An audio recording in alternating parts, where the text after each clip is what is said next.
இப்ப ஆண்டவர் நியாயாதிபதியா நிக்கிறாரு.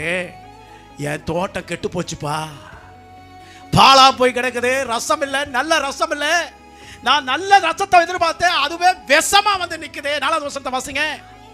என் திராட்சை தோட்டத்திற்காக செய்யாத எந்த வேலையை இனி நான் செய்யலாம். நான் என்னென்ன வேலை செய்ய, கல்ல பொறுக்கிற என்ன மாதிரி கல்ல பொறுக்கி, என்ன மாதிரி பழுது பார்த்து, என்ன மாதிரி உழுது, என்ன மாதிரி அதை கொத்தி எருப்பட்டு, அதற்காக எத்தனை பணி வேலைகளை செய்து, நான் அதற்காக செய்த வேலை 1 2 3 4 என் செய்து என்னுடைய எல்லா எனர்ஜிகளையும் அதற்காகவே நான் சிந்தினேனே.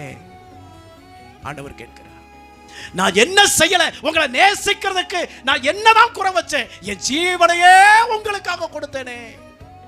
இனி நான் என்னதான் செய்யணும்னு கேட்கிறார். உங்களை பார்த்து என்ன